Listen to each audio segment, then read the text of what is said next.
19 आ गया, 19 में देखिए गाड़ी ये 5G आ गई। तो इसी तरह से 4G 5G गाड़ी आ रही है। 5G में क्या है ना, कंपनियां क्या कर रही हैं, बहुत सारा कुछ क्या है चेंजिंग कर दे रही हैं। अब चेंजिंग में देखिए क्या है गाड़ी में, अब इसका लाइट एनी टाइम जलेगा। जब स्टार्ट कर दिए गाड़ी सर, देखिए स्टार्ट कर दिए गाड़ी, देखिए इसमें क्या चीज़ें समझ नहीं है। लाइट चालू है ना, देखिए लाइट जल रहा है। 5G में ना एनी टाइम लाइट जलता रहेगा, एनी टाइम। कोई इस समय लाइट की ज़रूरत है क्या, लाइट जल रहा है। इसको हम लोग बंद कर सकते हैं? इससे कंपनी का फ़ायदा हुआ, कंपनी का फ़ायदा हुआ ये कि ज़्यादा दिन लाइट जलेगा, लगातार जलेगा, लाइट ख़राब होगा, बल्ब बदलना पड़ेगा, स्विच उसका, ठीक है ना। स्विच ऐसे कंपनी से, हमारे में स्विच लगा हुआ है, हमारे भी नहीं था, बंद नहीं होता था हमारा भी। मैंने अलग से स्विच लगवा दिया कि लाइट फालतू ना जले, तो मैंने स्विच लगा दिया लाइट बंद करने का, लाइट चालू करने का। तो अब मैंने अलग से स्विच खरीदा ना, 100 रुपीज़ 75 का स्विच खरीदा अलग से। तो इस तरह से कंपनी का फ़ायदा हुआ, लेकिन ये है हम लोग का नुकसान है। जल्दी बैटरी ख़राब होगा और जल्दी उसका जो है कि स्विच ख़राब भी होगा, नया भी लगाना पड़ेगा, उसका पैसा लगेगा, और एनी टाइम जलेगा, बल्ब भी ख़राब होगा। तो ये 4G 5G में जो अंतर है, ये सब चीज़ें थोड़ा सा आए। तो 5G में एनी टाइम जलता रहेगा। अब देखिए हमारे वाले में क्या है, गाड़ी जो ऑन करते हैं बाइक को, अपने स्कूटर को, तो आगे से ही ऑन करेंगे और आगे से ही बंद करेंगे। सीट खोलना होगा तो पीछे देखिए, ये दिखाइए, सीट खोलने के लिए यहाँ पर इसका लगा हुआ है ना। लेकिन इसमें क्या है बताइए सर, पूरा बताइए सर। सर देखिए, हाँ पहले गाड़ी चालू कर दीजिए, ठीक है। हाँ देखिए सीट खोलने का तरीका इसमें देखिए, आम आदमी सीट नहीं खोल पाएगा जिसको नहीं आता है। देखिए सीट भी वही से खुल गया, ये है ना, ऐसा हम किए और इसको दबाएंगे तब यहाँ सीट खुलेगी, और हम इसको करें खुलेगी। यहाँ तो कहीं फंक्शन ही नहीं है उसका, लिखा नहीं 5G में ये है सिस्टम, वही से खुलेगा। लेकिन जानते हैं इसमें एक लॉस भी है, मैंने देखा, जैसे कि मुझे ये लगा, जैसे अब ये गाड़ी में आपके अगर की खो जाती है, चाबी खो जाती है, तो बनवाने के लिए काफ़ी ज़्यादा पैसा लगता है। और हमारे में खो गया तो एक चाबी से, उसका चाबी से दोनों खुल जाता है, ठीक है ना, उधर से कम पैसे में। लेकिन इसका क्या है, पूरी गाड़ी की फंक्शन जो है यहीं पर है, ठीक है। तो आपका जो है एक तरह से कंपनियां अपने आप को क्या कर रही है, चेंजिंग में ला रही है। लेकिन ये कि गाड़ियों में बदलाव ला रही है, लेकिन इससे क्या है, आपका सुविधा भी बढ़ रहा है तो खर्च भी बढ़ रहा है आपका, ठीक है ना। अब ये चीज़ें आप लोग समझ में आ गया। तो इसमें 5G में क्या है, एक ही जगह से आपका सीट भी ओपन हो रहा है और गाड़ी में क्या है अंतर, चालू भी हो जा रहा है, ठीक है। और यहाँ पे एक चीज़ देखिए और होता है, देखिए लॉक, ये लॉक सिस्टम देखिए यहाँ पर, जैसे कहीं कहीं लोग जाते हैं, गाड़ी हमारी चोरी ना हो तो उसको लॉक कर देते हैं। निकाल के लॉक करके दिखाइए सर, ये है,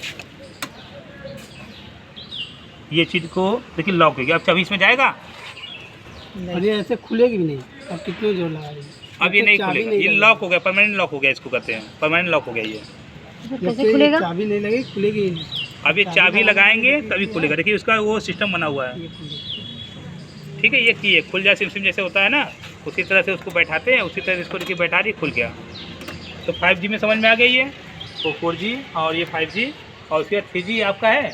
नहीं, मेरा भी 5G है। हाँ, तो इसी तरह से गाड़ियों का फंक्शन क्या है, अलग अलग सबका गाड़ी का फंक्शन है। इतना चीज़ समझ में आ गया।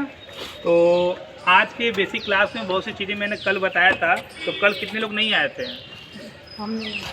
आप आई थी, क्या क्या कल आप लोग जानी, आप आइए इधर।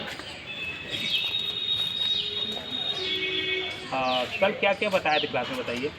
कल बताया गया था कि गाड़ी चलाते समय किन किन सावधानियों का ध्यान रखना चाहिए, जैसे कि हेलमेट पहनना चाहिए, और जहाँ पे गाड़ी चलानी है रोड पर चाहे कहीं भी, वहाँ पे आराम से चलाना चाहिए, सावधानी से चलाना चाहिए।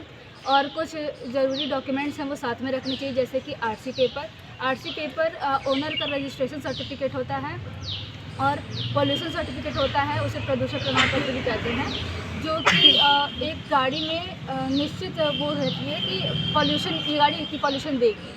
और अगर जब प्रमाण पत्र रहेगा तो उसमें वो मेंशन रहेगा, अगर वो गाड़ी उस निश्चित सीमा से ज़्यादा पॉल्यूशन देती है तो उसका फ़ाइन लगता है, जो कि 10,000 रुपये तक हो सकता है। और कुछ टूल्स होने चाहिए, फर्स्ट एड बॉक्स होने चाहिए, ये सब चीज़ें ज़रूरी होती हैं। गाड़ी का इंश्योरेंस करा लेना चाहिए, ताकि कि अगर गाड़ी का कुछ होता है तो उसको पैसा क्लेम किया जा सके। और बाकी ट्रैफिक नियम कुछ कुछ होते हैं, जैसे कि रेड लाइट हुई तो गाड़ी रोक देनी चाहिए, येलो लाइट हुई तो रेडी हो जाना चाहिए और ग्रीन लाइट हुई तो चलनी चाहिए। और कुछ साइंस होते हैं, साइंस तो है नहीं वहाँ पर। कोई बात नहीं। जैसे देखिए आप रोड पे जब निकलते हैं ना, बहुत सारे ट्रैफिक नियम का पालन करना होता है। जैसे इन्होंने बहुत अच्छे से बताया, मुझे बहुत अच्छा लगा। आरसी पेपर क्या होता है आप लोग पता है? आरसी पेपर आप लोग रजिस्ट्रेशन सर्टिफिकेट होता है। जैसे आप लोग गाड़ी खरीदी, इसका मालिक कौन है ये पता होना चाहिए। तो आप मान लीजिए अगर ट्रैफिक पुलिस रोक दिया, आप उस समय कैसे बताएंगे मेरी गाड़ी है? तो आरसी पेपर पे लिखा रहता है। पोल्यूशन जैसे कि आप लोग प्रदूषण होता है ना, ये जो गाड़ी होता है इसमें देखिए ये आप लोग का धुआं निकलता है, इसमें देखिए ना आप लोग, तो ये एक होता है कि नहीं, इतना ही निकलना चाहिए। एक उसका सीमा होता है, उससे ज़्यादा निकलेगा तो आपका गाड़ी बैन किया जा सकता है, बंद किया जा सकता है, सील किया जा सकता है, क्योंकि आपका गाड़ी बहुत ज़्यादा प्रदूषण फैला रहा है। ये सब चीज़ें मैंने कल बेसिक क्लास में बताया था। और एक चीज़ मैंने ये भी बताया कि आप लोग जाते हैं पहिए में हवा डलवाते हैं, तो एक छोटा सा मशीन रख लीजिए, अपने हाथ से भी भर सकते हैं, ठीक है ना। हवा कितना होना चाहिए आगे के पहिए में? आगे के पहिए में 22 से 29 PSI हवा होना चाहिए और पीछे के 30 से 35 होना चाहिए। गर्मियों के दिन में हवा कम ही रखनी चाहिए, ज़्यादा नहीं, लिमिटेड होनी चाहिए, नहीं तो फिर वो प्रॉब्लम कर सकता है। गाड़ी को हमेशा मतलब कि धूप में नहीं खड़ा। हाँ, धूप में नहीं। ठीक है। देखिए इतनी अच्छी से क्लास की हैं और बताई है। जितने लोग नहीं आए थे उनको मैंने सारा चीज़ अच्छे से दिखा के बताया था। तो ये सब चीज़ें आप पहिए की हवा भरवाने जाती है ना, 10 रुपये देती हैं, 5 रुपये इसमें, 5 रुपये उसमें। वो क्या करते हैं, लगाते हैं और क्या करते हैं हमको पता नहीं, बता भैया हवा भरवा ली है। क्योंकि देखिए आपको मैं बता दूँ, 3 महीने में 1 ही 2 बार हवा भरवाना चाहिए, हम ज़्यादा समझते हैं। लेकिन हाँ, चेक निरंतर करना चाहिए और चेक करने का वो पैसा लेते हैं। भाई चेक कर लिए, वो हो गया उनका 5 रुपये बन गया। तो ये सब चीज़ें ध्यान रखना चाहिए कि हमारा हवा कितना है। गर्मी में हवा क्यों कम रखना चाहिए? क्योंकि ज़मीन गर्म रहती है और टेम्परेचर बॉडी का जैसे गर्म होता है, उसी तरह से गाड़ी का भी टेम्परेचर क्या होता है, हीट रहता है। ज़मीन का टेम्परेचर हीट रहता है और मौसम वातावरण में भी गर्मी रहती है, तो ब्लास्ट होने का चांस रहता है। बहुत सी चीज़ें रहती हैं। और ठंड में क्या है, हवा ज़्यादा रखना चाहिए। ज़्यादा का मतलब कि सीमा पे रखना चाहिए कि जितना होना चाहिए। तो इन्होंने बताया कि कितना हवा होना चाहिए। ठीक है, आज के लिए इतना ही करते हैं और कल आगे कंटिन्यू करते हैं। कल के लिए